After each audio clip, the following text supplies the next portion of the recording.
Hey guys, welcome or welcome back to my channel. My name is Courtney and you are watching Ravenclaw Reads. Today I'm going to do a video about all of my e-readers from Kindle because I have quite the collection. I started reading on Kindle maybe like 2012. I don't have those Kindles anymore and I really didn't like it. I wanted to be just a book purist and really wanted to focus only on like physical copies of books. And so although I love technology and I loved the technology, I wasn't into it. Probably maybe, I'd say about 8 years ago, I started getting into Kindles more as an entertainment device for my kids. And then I started using it for reading. It's really picked up in the last couple of years because I just felt like I didn't have space to hold the books that I wanted to keep and read.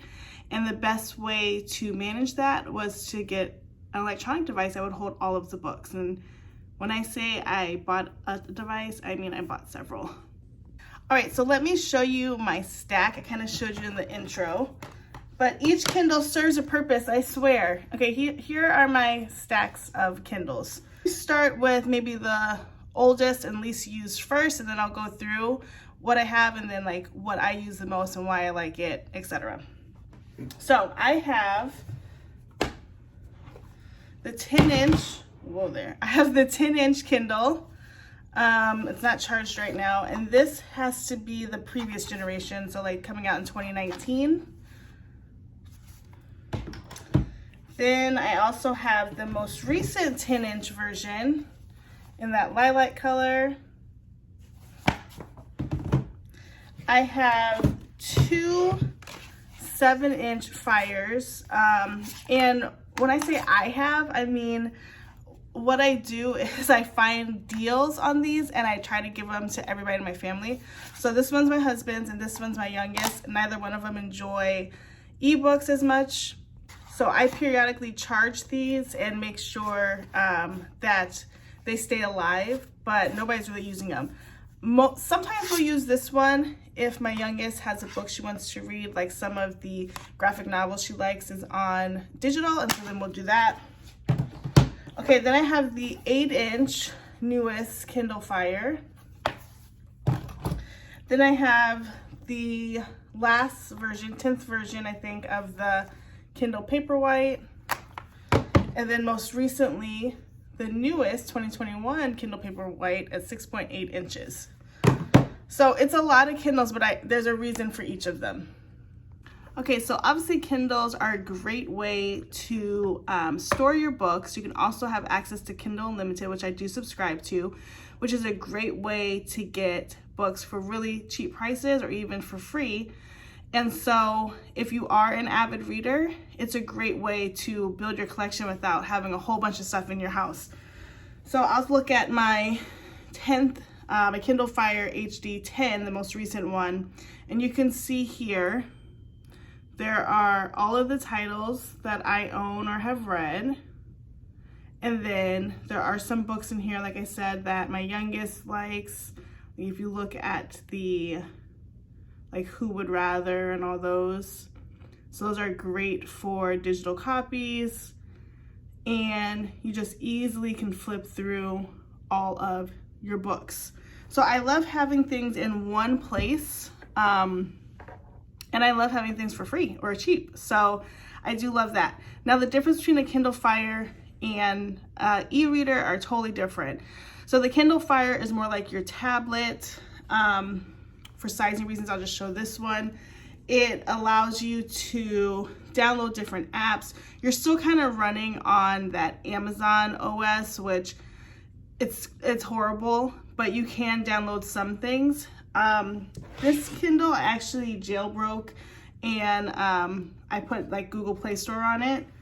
And it's fairly simple, it doesn't ruin anything, but I only tried it once I had a backup. So, but you're able to do like the basic things. So I can watch shows on here, I can pull up YouTube on here, I got Facebook, but I mostly use sorry for the glare, but I mostly use the Kindle Fire for Overdrive. So an Overdrive is an app that I use with my public library, and I go in and I can request certain books using my library card. And I love having that digital access. I get a lot of my Babysitter Club books from the library, and then sometimes I just go through and see what is popular and what catches my eye, and I don't even have to pay for it or anything. And then on Overdrive, it just downloads to your Kindle, and when your 3 weeks are up, you get 3 weeks to read the book, it just disappears. So you don't have to worry about like taking anything back to the library or anything. It's just all done for you, which I love the ease of that. So I don't usually read on the Fire tablets just because of the backlight screen, and I don't care for like that blue shading on it. But for Overdrive, I definitely use the Kindle Fires. These do the exact same thing. So they're interchangeable. They're kind of set up the same way on the inside. I do keep them routinely charged in case I need to get something from Overdrive, but same thing here. I just go into Overdrive and check out a book that I want. You can't do that on the e-readers though, so you need a tablet connected to your Kindle. I don't know how to do that if you don't have a Kindle. Okay, so we talked about those. We talked about these that are not used as much. And then this one's really just extra because first of all, it's not even charged, but also it's the jailbroken one. And so I charge this periodically, but I really don't use this one. Okay, now to my pride and joys, the Paperwhites. So I got a Paperwhite for the first time last year because I wanted the e-reader experience and I didn't want it in a tablet form.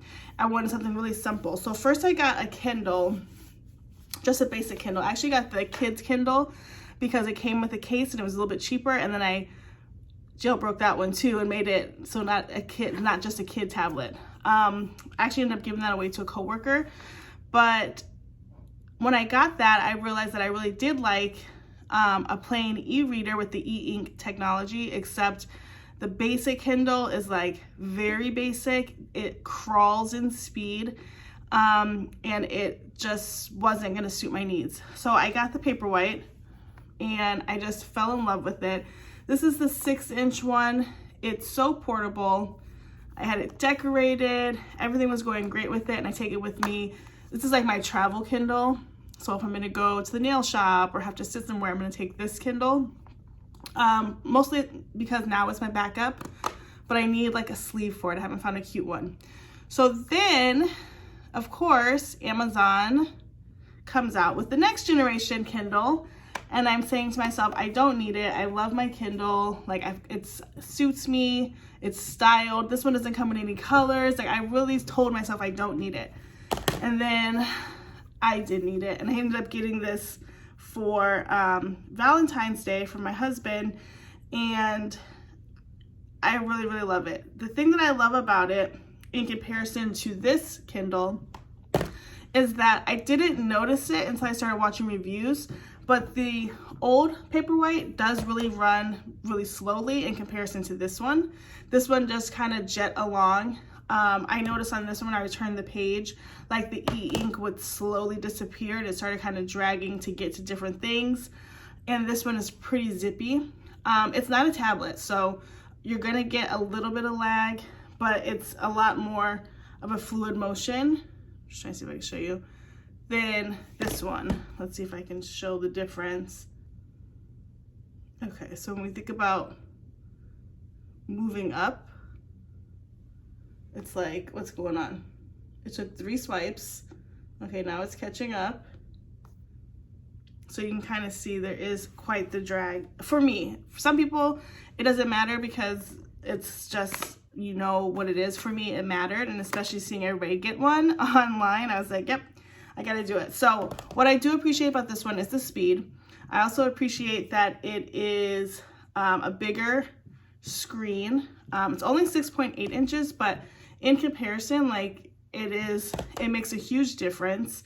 And I feel like I zip through books a little bit faster when I'm on the Kindle, and I don't know, that's just psychosomatic, but I do enjoy that.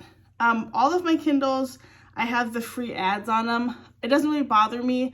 I don't feel like I need to pay $20 extra to not have the ads. Right now, the ads are really just books that Kindle thinks that I would like. The only part I don't like about that is if I leave my Kindle out and something like this is on the screen and my kids can have access to my Kindle. So I try to keep my Kindle face down because I don't know what the ad will be. But this one, and I don't know how I changed that, but this one just has the words and not a cover, and it's just a Sweet Valley High book. So I think if we could fix something like that, that would be helpful. But it's not a deal breaker for me at all. So Kindle e-readers are great for the person who enjoys digital books. If you are unsure of which one to get, I would say think about your needs. If you would like Overdrive or another library app like Overdrive, I would definitely do a Kindle Fire, and then it can work as a tablet as well. If you only want to read, then just get the regular Kindle Paperwhite. I don't think it's necessary to get a Kindle Oasis because the Paperwhite does just as fine, and the basic Kindle is really slow. So if you can deal with that, it's $60 for a reason. Grab it. If you can bump it up to the Paperwhite, that's one I would suggest. Thanks so much for watching my video today on my e-readers. Please comment down below which e-reader you have or what Kindle you plan to get. Thank you again for watching. Please like, comment, subscribe, and share, as this is a new channel and we are spreading the love of reading to everybody. Thanks so much, guys. Until the next one.